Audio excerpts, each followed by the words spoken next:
Hello. Just organize myself here for a quick moment. Hello, you're all very welcome to this Saturday lunchtime event as part of the 2022 Court International Festival of Literature, an event titled Love and War, Belfast Fictions with Lucy Caldwell and Louise Kennedy. Should offer a big nod to our event sponsors, the International Literature Showcase Collaboration Fund, partnership between the National Centre for Writing and the British Council. My name is Alan McMonigal, and over the course of the next hour or so, I'm going to hopefully introduce you all to the most recent work of two very significant contributors to the seemingly unstoppable wave that is contemporary fiction from the island of Ireland. Beside me is Louise Kennedy, whose collection of short stories, The End of the World is a Cul-de-sac, and just published debut novel Trespasses, has wowed just about everyone who has encountered its edgy, battle-hardened, tender, and ultimately heartbreaking story. And beside Louise is Lucy Caldwell, whose extraordinary and, dare I say it, prescient novel of the Belfast Blitz during World War II, These Days, appeared in March of this year, am I right, just a few weeks ago, to a barrage of positive reviews. What I thought I might do is just say a little bit about each writer. We'll hear a couple of short readings from Louise and Lucy, and after the readings I'll try to get a bit of banter going about the books, the authors' respective writing adventures to date, maybe a little on their writing process in general, and hopefully we'll get to include you, the audience, at some timely point toward the end. And just on that, it's so great to be out again doing in-person events. So please fire away with any questions when the time comes. We'd love to hear from you. Lucy Caldwell was born in Belfast. She's the author of 3 previous novels, several stage plays and radio dramas, and 2 collections of short stories, Multitudes and Intimacies. She won the BBC National Short Story Award in 2021 for All the People Were Mean and Bad. It's a brilliant story. Other awards include the Rooney Prize for Irish Literature, the George Devine Award, the Dylan Thomas Prize, and a major individual artist award from the Arts Council of Northern Ireland. She was elected a Fellow of the Royal Society of Literature in 2018, and in 2019, she was the editor of the Faber and Faber published Being Various, New Irish Short Stories. Writing in The Guardian recently, Joseph O'Connor said of Caldwell's new novel, These Days is a brilliantly shaped and organised novel. Her evocation of the violence and destruction is terrifying. Familiar avenues and buildings become a dystopia out of a Hieronymus Bosch painting. And at the heart of the story are more personal disturbances, making the book something richer. She never describes character. With great deftness, she incarnates them on the page. Empathy lights the words. Louise Kennedy grew up in Hollywood, County Down. Her short stories have appeared in journals including The Stinging Fly, The Tangerine, Winter Papers, Banshee, Wassifuri, and Ambit. And she has written for The Guardian, The Irish Times, BBC's Radio 4, and RTE Radio 1. Her work has won prizes, and she was shortlisted for the Sunday Times Audible Short Story Award in both 2019 and 2020. Before starting her writing career, she spent nearly 30 years working as a chef, and she lives in Sligo with her husband and 2 children. Her first collection of stories, The World is a Cul-de-sac, appeared last year. Trespasses has just been published. Writing for RTE's Book of the Week column recently, Sinead Crowley described Trespasses as a gorgeous, vital, and addictive book. Don't miss it. Elsewhere, Louise's writing has been described as follows: Salty, wise, droll, and keen to share the lessons of a lifetime. Marriage, children, mortality, and memory are Kennedy's principal concerns, and she finds truth in the tiniest details, connections, and observations, though the weight of Irish history is always palpably present. With that, I'd like to invite a short reading. I think Lucy will begin first. Yeah, thank you. Thank you so much, Alan, for that gorgeous introduction. It's lovely to be here. Galway is a place that holds such a special place in my heart because I first came here. I couldn't believe it when I worked out the dates yesterday, but it was 15 years ago when Druid did my first play. So I spent several months here. And yeah, it's such a joy to be back. And thank you, Sasha and the team. And an even greater joy to be alongside Louise. I loved her short story collection so much. And this novel, you're in for such a treat. It's just incredible. I say so on the back. I think I couldn't say so in more glowing terms if I tried. So yeah, it's such a pleasure. Thank you. I'll talk in a little minute about some of where this novel comes from, the Belfast Blitz novel these days. But I'll just start with a very short reading for now. It's about 2 pages. Emma realises that she didn't wake voluntarily from the dream. It was something else that jolted her awake. And then she hears it again. The long, roaring whine of a plane flying overhead. Unmistakable. The crackle of what must be gunfire. Then a dreadful, dull, booming thud. But no sirens, she thinks, have sounded. She finds a switch on the lamp and her head swims in the sudden flood of light. Wincing, she makes out on her wristwatch that it's just after midnight. She gets up, goes to her window, ducks in between the curtains, lifts a corner of the blackout blind. Her bedroom window faces east, the direction of the shipyard, the docks, and she can see that the whole length of where it should be is ablaze, awash with a leaping red light. She pushes her tangled damp hair off her forehead with the back of her wrist. She can still feel her heart, not quelled from her dream, thumping anew. As she watches, tries to make sense of what she's seeing. There's another burst of gunfire, another bright flare. A few seconds later, another great juddering thud. Mother, she says, and the word is a scratch in her mouth. Mother, she says again, this time louder. Father, Mother, Audrey, Paul. She's shouting now, stumbling back through her room, bumping her shin in the corner of the bed. Wake up, everybody. A moment later, as if her cry has woken them too, the siren sound. That unearthly wail of them, rising and falling, far and near and far, an ancient keening, which seemed to scoop something from the pit of your stomach. Footsteps, voices calling, doors opening, the rest of the family coming onto the landing. Audrey in her nightgown, hair tumbled around her shoulders, hopping as she tries to pull on socks. Paul, bleary-eyed in his flannel pajamas. Mother in her hairnet, tying the cord of her pale winceyette dressing gown. Father's normally slicked and parted hair awry, shouting for Mother to help find his spectacles, already shouting out about gas masks too, getting under the stairs. Now, for heaven's sake, hurry up, now. It's happening, Audrey says, her voice thin against the sirens. Is it really? Is it happening? There have been 24 red alerts since the war began. All of them drills or false alarms. But this? How many times do I have to tell you? Gas masks, Father says, for crying out loud. Emma hurries back into her bedroom to get the cardboard case from under her bed. She stands blankly for a moment. What else? Her helmet. She lifts a cardigan slung over the chair. Her shoes. One last look at the room.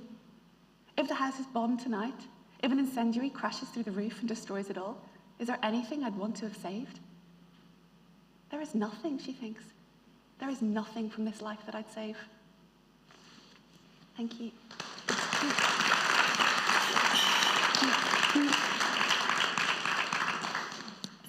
I'm going Louise, to read, please. Yeah. Sorry, I always end up reading after Lucy, and she's always so gracious and thanking everybody that I end up stuttering and appearing to be very rude. But it's very nice to be here. I come to Galway once a fortnight for treatment at the moment for cancer, and it's very nice to be here and not being tortured by nurses, apart from anything else. And thank you for that lovely introduction, Alan. And yeah, and I love hearing Lucy reading from this book, because I think nobody writes Belfast, or walking Belfast especially, like Lucy does. I'm going to read from chapter 1. There's an epilogue, but I won't read that. But I'll read from chapter 1.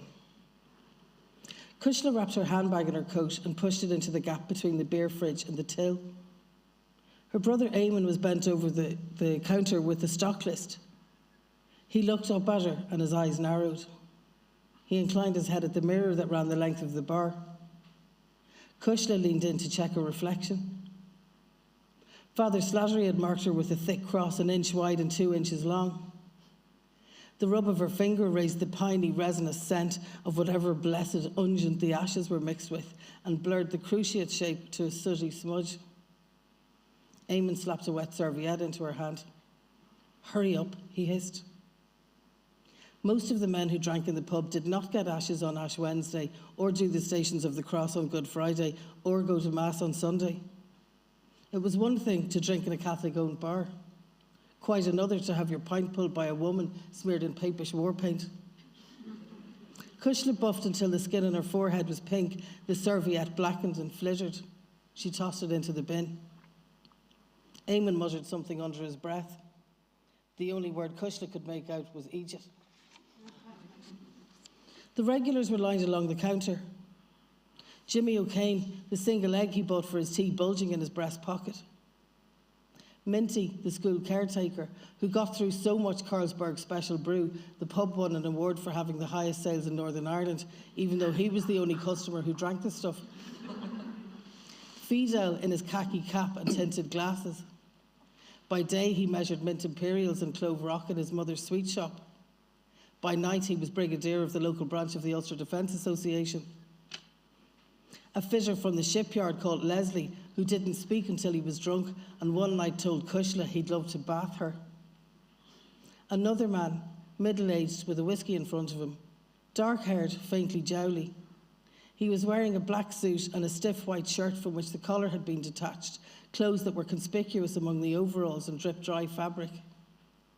His hair was flat to the ears, then wavy at the nape of his neck, as if it had been sweating under a hat or a wig. Cushla climbed onto a stool to turn up the volume on the television. When she climbed down, the man with the whiskey was flicking at the filter of a cigarette with his thumb as if he just looked away. The news started the way it always did, with a montage of short scenes. A riot. A boy of 6 or 7 climbing up the side of a Saracen personnel carrier to poke a stone into one of the slits from which the soldiers pointed their guns. A march on Stormont, thousands moving up the long avenue to the Parliament building. They had added a new one. A single parked car on an empty street. It looked like a photograph until the car bulged and exploded into a great ball of smoke and fire, and its doors somersaulted away from it, glass from the surrounding buildings falling like hail on the tarmac. The segment finished where it always did, on an image of Mary Peters holding up her Olympic medal. "She won that 3 years ago," Eamon said.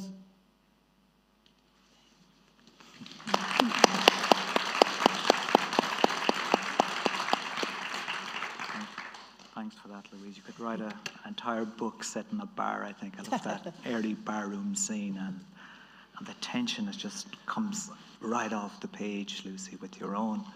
I was going to start with just a general question, if you don't mind. And Louise, this is book number 2, but it's novel number 1, and I'll stand corrected on my numbers, Louise. It's novel number 4 and book number 6, or 1X. Yeah, I think so. You think? Yeah. I was just wondering, what's it like? You've hit the literary ground running, and Lucy, I was wondering, does it change? Does it evolve or transform itself? That feeling of another book over time. I was just curious, just having. Yeah, it's I wrote my first book. I was 19, 20. Mm-hmm. It was published when I was 23, so that was and it was the first thing that I'd written, and so it has felt that since then, I've had to do, or I have done, all of my growing up as a writer in public. I've had the it was very hard after my first novel because I didn't know if I had another novel in me. People thought that you could either be a novelist or a playwright. Everyone would say, which are you rather? As if I was really one moonlighting as the other, it was I feel more in my stride now because I've done it more time. There are things that you come to know, like after every big project, like after every novel, after every play, you feel completely eviscerated. You know, you feel like you will never write anything again. You feel completely spent. And there are times, and it's kind of akin to maybe like a postpartum depression or something. You know, you've given this thing life and you're just a bit of a wreck. And having done it a few times, you learn to recognize that part of the cycle. And you are better able to trust that, I always think of it like a well. You know, you've kind of emptied it and slowly, like the groundwater fills back up again. And in that time, you need to be kind to yourself. And so I think having gone through that a few times, you can sort of know where you are in the abstract, but I think it doesn't help. Every single novel feels unlikely that it ever got written, and it feels impossible that you will ever write anything else at a certain point. And you know, you never see from when you were asking me how many novels had I written, I was thinking, I was counting them in my head, and I was thinking of the things that I wrote that completely failed and didn't get published. You know, when I finished a novel, which would have been my 4th novel, when I was about 39 weeks pregnant with my son, gave it to my editor, had all the notes ready to come back to. When I went back to that, sort of when he was maybe 6 months, 9 months, it had just died. It had turned to dust. I couldn't make it live anymore. I didn't care anymore. You know, and so there's things like, it never feels as smooth, I think, as it looks from the outside. Yeah, that's interesting. Mike McCormack has said something similar as well. He doesn't remember writing Solar Bones. Just reminded me of that. But yeah, it's an act of faith, really. And I suppose as time passes, that faith, it kicks in. What about yourself, Louise? They seem sort of all mixed up together to me in a funny way, because I was writing stories, and then and some of those I was shown to my PhD supervisor in Belfast, Garrett Carr, and one day he said to me, "You should probably think of writing something longer form." And I said, "What do you mean, like a longer short story?" And he just laughed and he said, "Well, like a novel." And I thought, all right, yeah, so maybe I'll try and write a novel. And I had maybe 10,000 words or something of notes. And I didn't really, and at this stage I was still writing the short stories. And I didn't really, I thought that the novel was something I could have on the long finger or whatever. And then I found out that I was sick and thought that maybe I couldn't presume that I was going to live forever. And that I wouldn't have 20 years to arse about the place working on a novel. So I gave myself like 3 months to try and get a draft down when I was off work. And I ended up with, calling it a novel is probably very charitable. It was like about 64,000 words of complete madness. But it was something to work with when I went back to fix it, I suppose. Yeah. It sort of leads into my next question, actually, was to start to, home in on these pair of extraordinary novels, and congratulations to you both on the publication.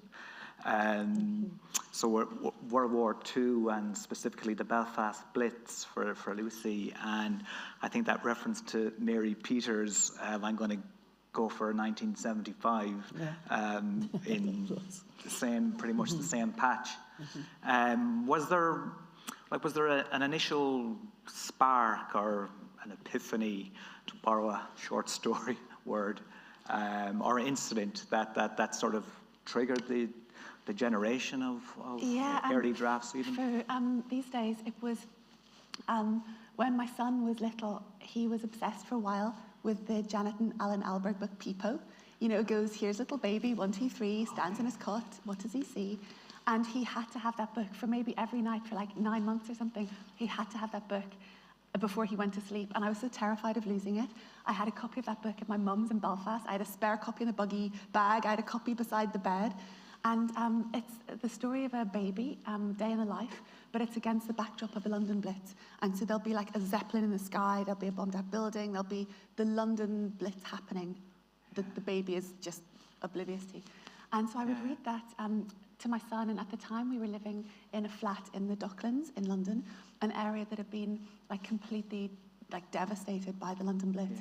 And our flat was in a Victorian conversion, and I would be in the bedroom reading it to William, and so aware that in that room, in that bed, in that flat, we would have survived the whole of the London Blitz, but a metre away we wouldn't have. You know, the Yeah. building, like the whole rest of the street. Of course, I think you can't come from the place and time that I come from without being so aware of those vagaries of chance, you know, of being in one building rather than another, of being 5 minutes late or 5 minutes, you know, early, or of going the way they tell you to or not, you know, all of those things. And so I started to think, I know that there's a Belfast Blitz because my grandma always used to have stories. My dad has stories of, you know, his uncles like running up the Black Mountain to look for shrapnel, whatever. It's very much, you know, as Louise has a passage in her novel about the kind of the Blitz. But it almost, it doesn't exist in fiction. There's Brian Moore's brilliant autobiographical novel, The Emperor of Ice Cream, which was published, reissued last year by Turnpike Press in a really beautiful edition. He worked as an air raid guy, didn't he, Johnny? Did he work? Yeah, he was a warden. Yeah. He was a volunteer. And there's a section in Mary Beckett's novel, Give Them Stones, that encompasses the Belfast Blitz, but there's no other fiction. And so I found that so surprising. It was as if, you know, the later obliteration of the city also wrote out that narrative as well. But it is in living memory. You know, the Belfast Blitz is 81 years ago, like yesterday, 2 days ago actually, it began. It was 4 bombing raids between April and May, and it was the worst devastation, like anywhere apart from London, you know, Plymouth, Bristol, Glasgow, you know, anywhere. Belfast was they have Luftwaffe transcripts, Luftwaffe radios saying, like, my God, what have we done to the city? And so I started interviewing people and getting their stories. And at this point, we're sort of in the spring of 2020, so COVID was closing in. And I originally thought I might write a short story, but then I was researching these stories and gathering all these incredibly precious stories. And then I wrote the first draft of the book almost in real time. You know, our first lockdown was April to May. And if Louise thinks her first draft was a state, I mean, mine, you know, was completely all over the place. But it felt, I was interviewing people who were in their 80s, people who were, one woman, 103, who'd been posted over to Belfast. And occasionally I would arrange to interview someone. And then they'd be gone because, of course, COVID was taking the elderly, it was taking people in care homes, and so it became kind of even more precious to, you know, collect these stories and weave them through. So that was, that's the story of where it came from. Wow. God, yeah. What about yourself, Louise? I think before I started trying to work on the novel, there were a few things that I'd done that were maybe leading to, well, certainly the opening or the setting in a bar. I had a story called In Silhouette that's in the short story collection that ended up being really lucky for me, but it opens in a bar in the north in the 70s, and I think that maybe I started to work out some things for this book in that, or maybe it helped me with finding a tone or voice or something like that. And then I suppose there's, I mean, this is completely a work of fiction, but my family, my granny had a bar in Hollywood, which is a town very much like this one. I mean, this isn't Hollywood, but it's, I guess this is the town in which this is set. It's on the shores of Belfast Lough. So we had a pub in the 70s, and it was, I mean, there were bombs planted in a couple of times, and it was sold in 1975. And, you know, some people, members of my family began to leave the north for the south, and then we followed in 79. But I suppose, I don't know, I did the Stinging Fly summer school about 3 or 4 years ago, and I did prose, the prose, the fiction with Sean O'Reilly, but apparently in the next room, Martina Evans, the poet, was working with the group, and she said something that I think is a really brilliant way of putting it, that she told them that they needed to find their hot place, and I think my hot place is the north in the 70s. That just seems to be the thing that generates it. And I'd written other things as well. I wrote a story for BBC Radio 4 that there's a bar in it and stuff as well. So I don't know. The kind of pub thing in the north is a preoccupation. Well, it's vivid. It comes through very well. I suppose, like just enhancing these incredible backdrops, you know, the Troubles, the Blitz, the war, just an incredible cast of characters in both books, both the central characters and the supporting players, really. I mean, I'll let you choose who you want, but where did they all come from? I mean, they're just so rich. In all their flaws, and so human, and so well drawn. Lucy, I'm thinking of, the trio there instantly come to mind, Emma, Audrey, and Florence, They got some, I think, what was that phrase Joseph O'Connor used, their own personal disturbances in addition to what's going on. Yeah, I thought it was, He's such a beautiful writer. The characters, I was researching real stories, and I actually wove into the book a couple of real people. One of them is Doreen Bates, who's a tax inspector who was posted to Belfast, and she was an incredible character. She was, I think her diaries, Viking published some of them as Diary of a Wartime Affair, and I think they should be up there with like the great chronicles of 20th century. They are, she's very clever, she's a tax inspector, she's very literary, she leaps off the page, she's got such a sort of zest for life. And she writes about the clothes that she's wearing. She writes about the days that her hair is on the right side of greasy to be manageable. She writes about her nail varnish not being too chipped. She writes about everything. And she's in love with her older married boss, and for the whole of her life. And she tries to break it off, and it doesn't work. And she's desperate to have a baby. And at the start of my novel, she's just been posted to Belfast and discovered that she's pregnant. She's actually pregnant with twins. My novel stops a bit before that. But she's such a vivid character. It felt like she wanted to be in my novel. And the easiest thing to do would have been to, invent a sort of Eileen Yates or something and say, based on, but it felt like she wants to be there. Another character, Moya Woodside, it felt like she wants to be there. And so I had to send the manuscript to the estate of these people, to say, I've used them as real characters, is that okay? And since then, I've been in touch with the twins, Doreen's twins, that are born just after my book ends. And I had a lovely message from someone who had known Moya Woodside as a child. She remembered her mother's friend. So I had these real characters, and I had real stories.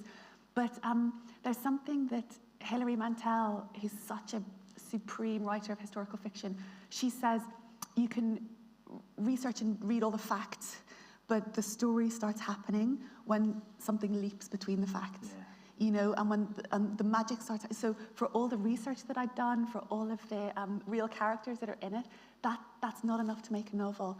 And so the sort of novel happens when you do have these characters. And they came to me, and I'd written almost only short stories for about a decade. And what I realized, and I love short stories, it's the way that Sean O'Faolain describes the novel as like an aeroplane. He says it's kind of lumbering. It takes a long time to get off the ground, but it can go great distances and carry a lot of people. The short story he says is like a hot air balloon. It can go vertiginously high, but carry very few. And I had loved that about short stories. But I realized that for this, what the novel as a form could do was the unfolding of consciousness over time. And so I could be with my characters, not just at the moment of change, or not just its immediate aftermath, or not just taking them up to the moment where their life has to change, or where they have to acknowledge that, but it could stay with them for longer. And so then the sort of real, I think, the magic for me as a writer was when those characters started to feel real, and they started to, insist on their story amidst all of the other stuff. Yeah, well, you certainly get that with the three principals. Emma, who is, on a journey of self-discovery when we meet her. Audrey is about to realise something in her situation. And of course, the mother, Florence, just very so poignantly drop in this early love in her life from another major conflict. It's so well done. You did an event with Doreen. I've done it. On Doreen I've done a couple of those. If you're interested, I did a couple for the Lunan Hall Library that are on YouTube. Because her mother, she was extraordinary. She was a single mother with twins, in the 1940s. And what I find so interesting, kind of especially in the context where Ireland recently, so many of the changes have been driven by people refusing shame, refusing like societal shame, refusing to be silenced, telling stories. And Doreen, she just refused the shame of being in an affair with a married man, of having his children. And I was so interested in the assumptions we might make about women in the 1940s. And the ways that she finds a sympathetic gynecologist who writes her a certificate for, gynecological rest needed for 6 months. And of course, people know what's happening, but they pretend not to, and life goes on. And I was really interested in Yeah, yeah. You recorded. That's just coming to me. You recorded that lovely reflection. You know, there are three parts to any person: our Yes. you know, our public self, our private self, and our secret self. Yes. Yeah, it was nice. Louise, what a cast as well. I mean, Kushla, Michael Agnew, the McEwen family, Tommy and Davy, Betty and Jamie. Where did they come from? Is it okay to ask? They're all totally fictional, but I suppose I probably drew on a lot of details and things that I could remember. Like the jeans that Kushla is wearing the first night that she's working in the bar, that has that ridiculous patch sewn on the back pocket that says "Push my panic button." My auntie Claire, who lived with us for a while when I was a young child and she was a teenager, had a pair of jeans like that. So I don't know, there were probably a lot of things, and also because we had a bar, I could just remember things like the baby shampoo and stuff like that. And probably I did grow up in a family with. I don't know, I think there was just a general atmosphere of a lot of heavy drinking, so it wasn't difficult for me to kind of visualise a mother like Gina or something. And then I suppose the house that they lived in is very much like a house that we lived in at one stage when I was a child and stuff like that. So I think it was maybe, I probably did it in the short stories as well, that I kind of relied a lot on setting and sort of objects and detail and stuff, and then just gave them stuff to do. I think that's where the characters came out of.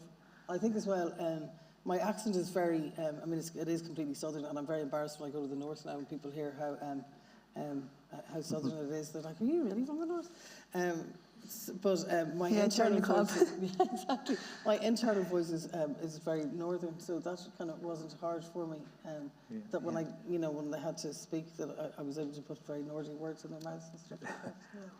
Actually, what was it like growing up as a child? I mean, another thing that struck me about the book, there are a couple of very youthful characters in it. I'm thinking specifically of Paul and Maisie, for example, and Davy and Tommy. I mean, God, like just heartbreaking characters. Were you drawing on any early childhood experiences yourselves, or even just generally, what was it like growing up in the north during the heady times? I think there's a brilliant bit in Louise's novel where Kushla, who's a primary school teacher, goes at the start of every day, does the news with the children, and the vocabulary they have, That's right. and they say the things that like she says they shouldn't be in any 7-year-old's vocabulary. Yeah. And I think there's growing up, I think it's so good that we're having so many different stories about the Troubles in recent years. A masterpiece like Anna Burns' Milkman, that takes decades of after having lived something of those events to be able to distill that and make something of it in fiction. Something like Paul McVeigh's A Good Son. About the experience of a young boy who might be questioning his sexuality. Lisa McGee's Derry Girls. We're getting a whole variety of different stories, because I think that's the important thing there. If you're living at a time of a grand narrative like that, it seems sometimes as if there is only one story that could or should be told. And certainly when I was writing my first novel, I remember the sense, especially from publishers and readers, well-intentioned in England, that they already knew what the story was and that they expected a certain thing, and they couldn't understand it if and when it wasn't that thing. It took me years to write my stories in multitudes of young girls growing up in East Belfast against the backdrop of the Troubles, because it felt like there wasn't a place for those stories. Those stories weren't the stories that people wanted or expected. And so I think, something, you grow up aware, if you grew up as I did, quite close to Hollywood. You're in the kind of leafier suburbs, and you go to school and you go to your ice skating lessons and all the rest of it. But then there are bits of your childhood experience that aren't normal. One of my friends, when we were in P6, her dad was murdered by the IRA. Or, there'd be bomb scares in the school, or you'd be trapped in a car park when the army were trying to evacuate, saying there's a bomb in the building. And so you have memories that it takes a while to work out what they are and what's going on, especially because you do feel a sort of queasiness at assuming any kind of, so many other people had it so much worse.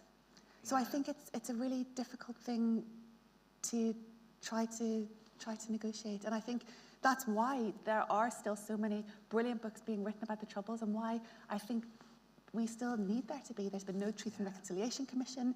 New facts are coming about all the time about collusion between the security forces and people. Something like Kerry Doherty's memoir of growing up in poverty in Derry that we were discussing just before we came on. Stories like that, stories about the extent to which the Troubles is always seen as a political phenomenon, but the extent to which it's actually, systemic and sociological inequality and poverty. I think there are so many stories still to come. Yeah. What about yourself, Louise? I think we left the North when I was 12, and I think from the outset I was really concerned that people from the North wouldn't find it authentic or something. I mean, that was a preoccupation. But I think, and I spent a lot of time asking my parents to verify memories that I had, which was really ultimately pointless, because, if you get a family around a table and to discuss an event, every single person is going to have a different recollection of that, so that really wasn't helpful at all, and probably caused arguments. But there's another thing, I don't know, I think in the end I had to sort of trust my impressions of what it was like, or a lot of the things that I remember was maybe atmosphere or something, and I think maybe with all writing, the tone is as important as anything. Yeah. But there's something about the place that I lived in, because we lived in a place that was mixed, and there's a part in the book where, Kushner reflects that people would say it's very mixed, and that was something that was said within earshot, which meant that we lived in a place where most people were Protestants, and we were living there really on condition that we sort of didn't rub anybody's noses in it. So there was no GAA club. When you switched in the sports reports on the BBC at the time, or any of the news, there were no GAA results reported. I mean, really, the background that I came from, very much, it was very much subsumed, so that there was this one culture that was being sort of shown, and that we felt very, I suppose, unrepresented, and there were sectarian killings and stuff like that. But at the same time, I mean, we watched, Bagpuss in our pajamas, like kids anywhere in sort of England, Scotland, or Wales. It was a strange sort of a childhood, and at the same time, you might leave your house or seat. Like, my friend's father was a Catholic in the RUC, and I mean, several times I saw him drop into the ground to check under his car for a bomb, and so those things are not normal. And I think there was another thing that I really felt. There was this narrative that Hollywood. People would say that, it's very quiet here, we don't have any trouble. And there was very little trouble in Hollywood, but of the incidents that did happen, a lot of them seemed to happen to my family. So in 1971, my grandmother was walking past, and we had a bar, and she was walking past another bar in the town that exploded as she was passing, and she was very seriously injured. The bar that she owned and ran, bombs were planted in it twice. The first time it was defused, like a 300-pound bomb in a beer keg, which could have done a lot of damage. And then the second one did actually explode, and we had to leave. So, I think that maybe for me, I'd like to, I don't know, I sort of had questions about how quiet and lovely Hollywood really was, So, most of the time it was, but... there were other things that happened too, It's rich though, isn't it? I mean, as you said, time passes and allows you to absorb and maybe somehow distill and find ways to make records of the time. You mentioned the short story form. I was going to ask you, I've read some of your short stories in addition to the novels. Have you noticed differences in approach and how the stories, how the writing has come out? I think I love short stories so much, and it took me like 10 years to write any that worked. In my first collection, Multitudes, there are 3 stories whose first drafts went back 11 years. And I had this vision in my head of all the stories were going to be narrated by young girls and young women. They were going to be set in Belfast or between Belfast and London. And I wrote the whole collection. And I thought, I just finished a novel, so I thought, how hard can a bunch of short stories be? And they were awful. They were kind of, the whole thing was somehow less than the sum of its parts. None of them were any good. Yeah. But there were a couple of ideas that I just couldn't quite let go. And I'd go back to them, maybe every 6 months or then a couple of years later to see if I could make the stories work. And there was nothing dramatic that happened. It's just, I just wasn't good enough. I just didn't have enough of the technique. And then slowly, bit by bit, through writing novels, stage plays, radio plays, monologue, I began to have enough of the craft and the technique to do what I wanted with the stories. And as well, I think there was a confidence thing as well. I think that I hadn't thought anyone would really be interested in those stories. And then the thing that sort of cracked it open for me was motherhood. My son was gravely ill after he was born. It was a really traumatic birth for both of us. And I came out of that thinking, I'd always feared that, the pram in the hallway would be the end of art. But I came out of that with kind of like a sort of, I didn't care what anyone thought anymore. I didn't care. I felt, and I had a new awareness of time. A bit like Louise said, I had this feeling of, I almost died, I could have died. I have to do the things that I've always thought that I will. So I started writing the stories. And I read Lucia Berlin at a key moment for me, and that was like a portal. Her stories are incredible. They're written so close to the bone. Yeah. And she's such a stylist, and she will just like pivot on a sixpence. Or, and reading, there was something about those things coming together that none of my previous things had really been written in the voice in my head. And suddenly I felt like I was writing in my own voice, and I was writing as me.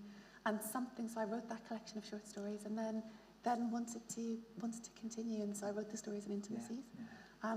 But then with a novel, I think, in order for a novel to work, you need to like plug away at it day after day after day. And for years, I was looking after both of my children pretty much full time.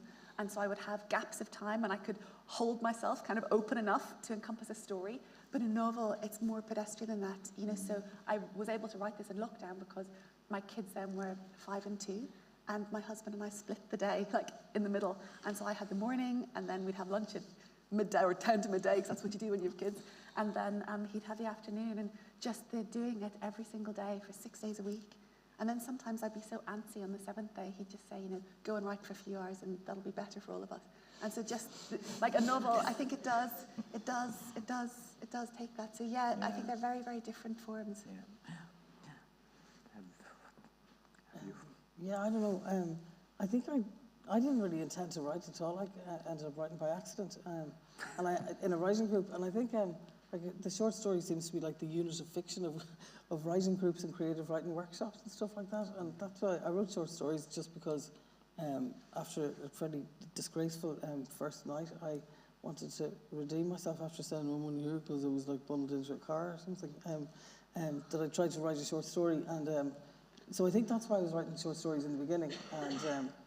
And although I did really get to love them, and I suppose there was a thing that started to happen with the short stories with me, was that maybe I'd have an idea that was like so kind of, it wasn't quite tangible enough for a story. So so I'd have a beginning, or what I thought was going to be the beginning, and because I didn't really know how to move on, I might have about 3 or 4 pages, and I just edit and edit and edit, and they'd be so tight.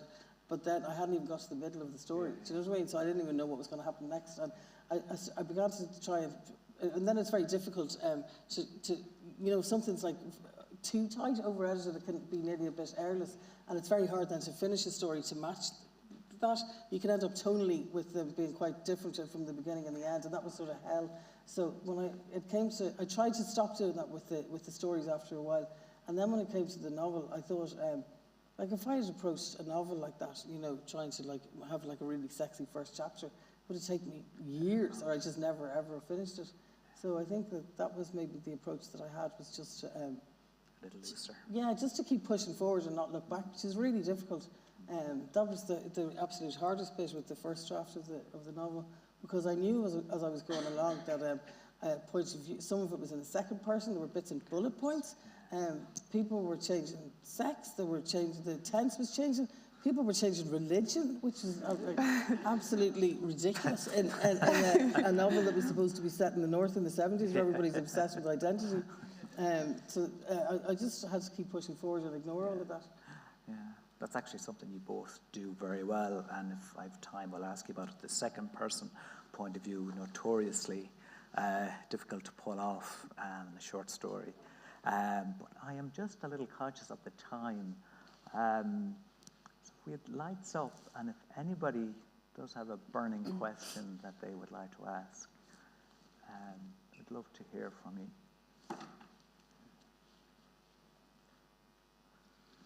If we can get a mic over this side, please.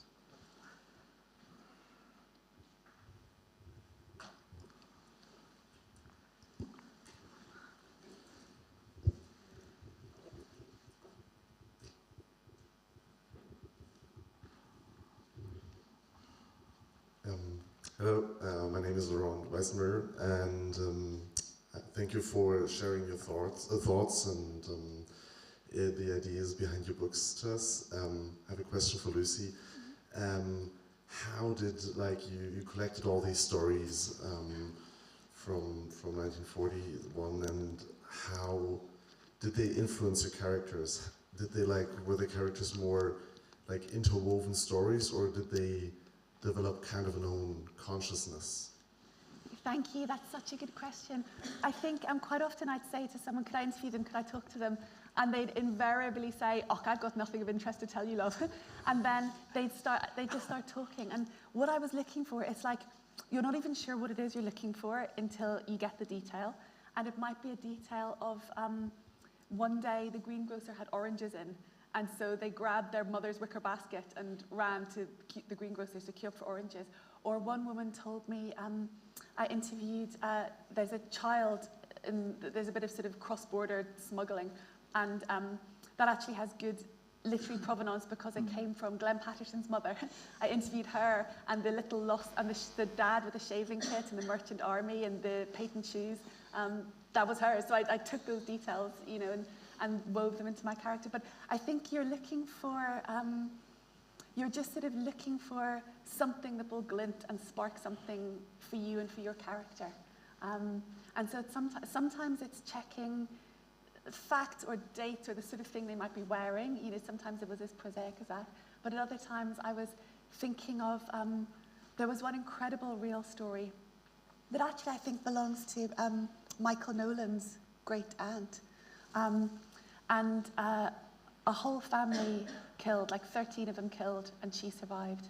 And there was one true story that's in the book, and it was a father had a vision before any of the Blitz happened of 10 coffins falling from the sky.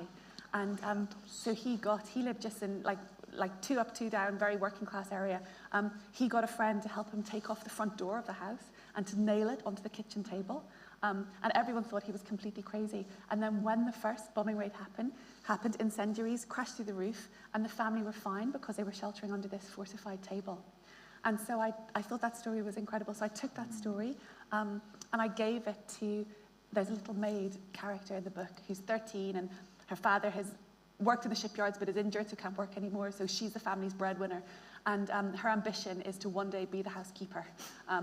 So I gave that story to her father, and I gave that sort of feeling that for her she was destined for greater things because her father had this vision and they'd been protected.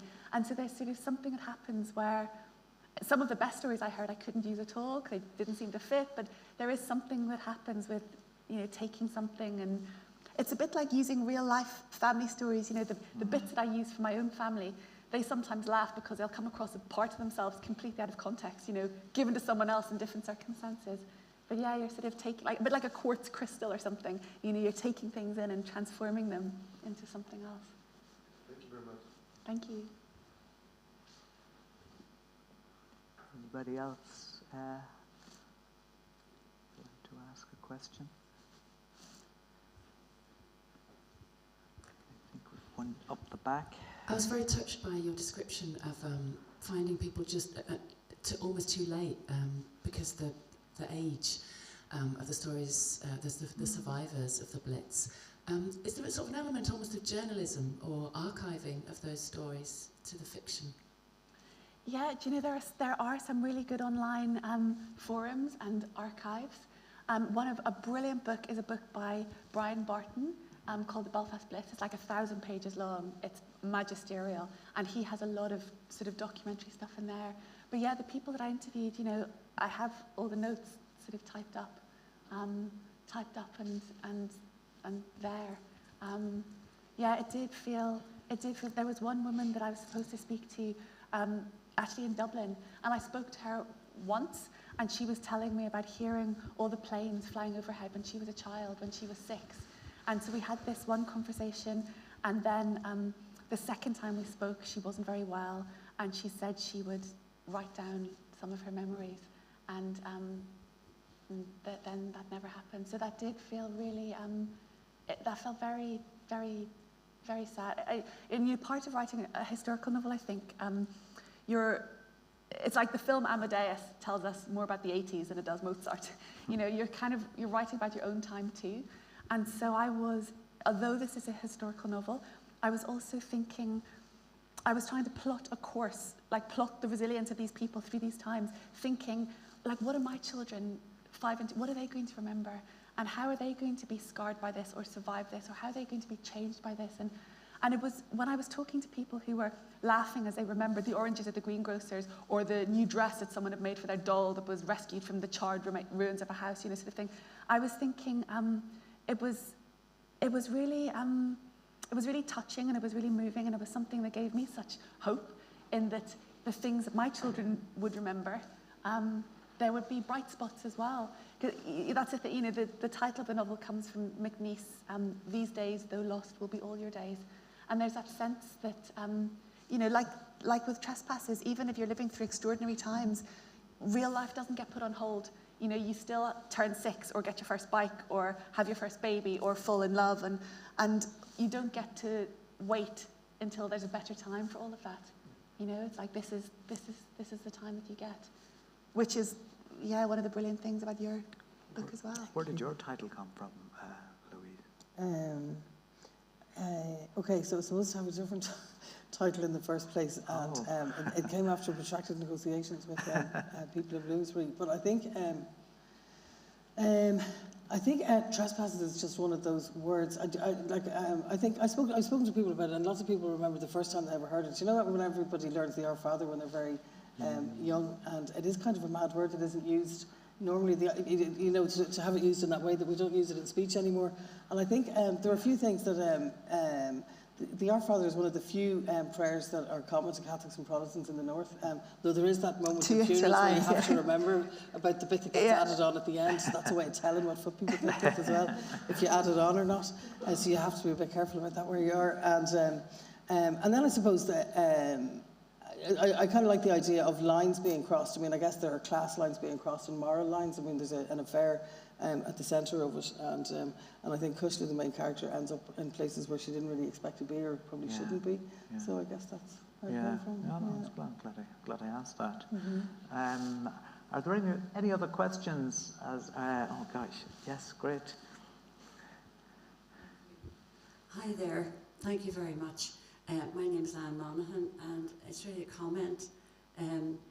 I was born during the Blitz in Belfast. I lived on the Falls Road, and you know, I don't remember very much because I was a baby, obviously. But in the years after that, the war was still going on, and just talking about it just brought back some memories. And I'm sorry now I didn't ask my mother and father a bit more. But I remember the blackout blinds, you know, the black blinds. I remember the air raid shelter in the middle of our street that we used to play in. And I remember the mystery tours, which we always knew where they were going, because there was a mystery tour going from the Falls Road every weekend, and it headed across the border. And when people got on the bus, neighbours, they would say to each other, are we going to Clonus, or are we going to Monaghan, or, you know, and people would say, it sure doesn't matter, we're only going across the border to get the butter or whatever. But, and I remember the oranges as well in the shop, and the excitement, and the ration books, and all these things. And yet I remember a very happy childhood in spite of all those things happening. I remember my father going out because he was an air raid warden as well. And I remember us being evacuated, just very vague memories of us standing on a platform going off with my mother while my father was left behind. So I just want to say thank you for bringing some of those memories back to me. Thank you so much. Yeah, those are such lovely memories. I interviewed people who, probably in that same air raid shelter, were talking about playing shops and sunbathing on the roof. And the children, they would be playing shops there. But the memories, I think they are so precious. And these are the details that, and the earlier question about what are you looking for, it's like, if you read a historical account, it's more focused on maybe the military aspect, the political aspect, what happened, a sort of overall. But I think it's those are the details that, as a novelist, you can bring character, everything to life from those, precious, precious details. So write them all down. Write them all down. And listening to the air raid sirens going off now in Ukraine, it just sort of makes me chilly. Thinking about, I remember those air raid sirens going off in Belfast. And you would say, okay, my mother would say, quickly, we have to go into the shelter. Yeah. And so it's awful to think that this is happening now. It was one of those things, the week the book was published, I happened to be in Berlin giving a reading from the book. So it was so strange being in Berlin, reading from this book about, a civilian population under aerial bombardment. And there were placards in the streets of Berlin saying, 680 kilometers to Freiburg, 670 to the front. And I saw a tweet, actually, by a Ukrainian young person that went quite viral. And it said, you're about to see images of us as refugees, you're about to see images of our cities destroyed, you're about to see images of us as victims, but please remember, we are just normal people living our everyday normal lives. We are these things too. And seeing since then, the images we have seen, the images of the refugees and the images of Mariupol, and all of those awful, awful things, it has felt strange, the strange new resonances that, and the sort of age-old lesson that, history, the provisionality of things, I imagine, the things that you never expect could happen or could happen again. Thank you. Oh, that is interesting. Yeah, because I think I was watching a news clip about a bunch of Ukrainians that were sandbagging statues of importance to them, and later that night I was reading that moment toward the end of your own book, Lucy, where Winston Churchill calls the head of the civil service in Belfast, inquiring as to the safety of the statue of Edward Carson. Yeah, and it's been the worst raids. The city is completely devastated, comes down everything, rivers of margarine in the street, the red phone rings, and it's Winston Churchill saying, and he's not offering his assistance, he's saying everything possible must be done to protect the statue of Carson and Stormont. What are you doing to protect it? And the head of the Northern Irish Civil Service sort of says, we are trying to, get people where they're trapped in buildings. That's where our resources are being deployed. And Winston Churchill says, you have to assure me the statue is the most important thing. But as I was writing that weekend, that's when the statue of Colston was being toppled in Bristol. And so, you start to feel as if, or I at least did, something akin to a sort of all time happening at once. You can tune in and out of the frequencies, That's no time ever really being over, and you start thinking, am I causing this by writing it? Like, what's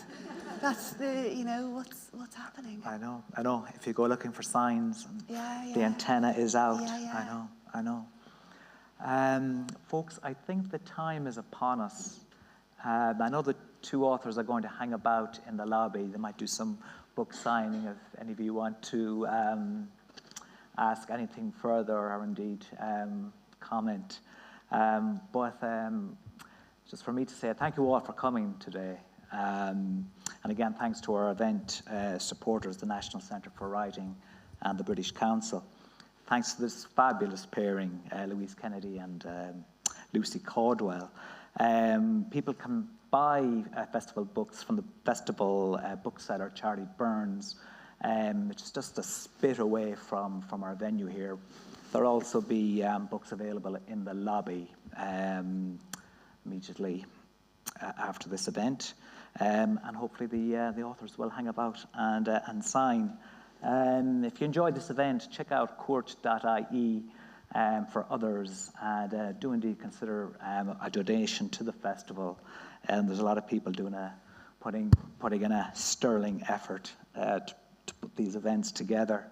I just want to part with a note to say, you know, these two novels, they remind me why I love reading. They tell potent stories, stories that reel you in, because of the richness of the stories themselves, but also because of the way they are told. I saw a tweet a few days ago, and I'm just going to read it out. It's about the thing I love most about Louise, aside from her incredible writing, is that she is the kind of person who likes to keep a corkscrew with her at all time, even if she's only having a cup of tea just in case. So after this lovely event, myself and Lucy are secretly hoping that this corkscrew does indeed exist. Thank you all for coming. Great audience. Thank you.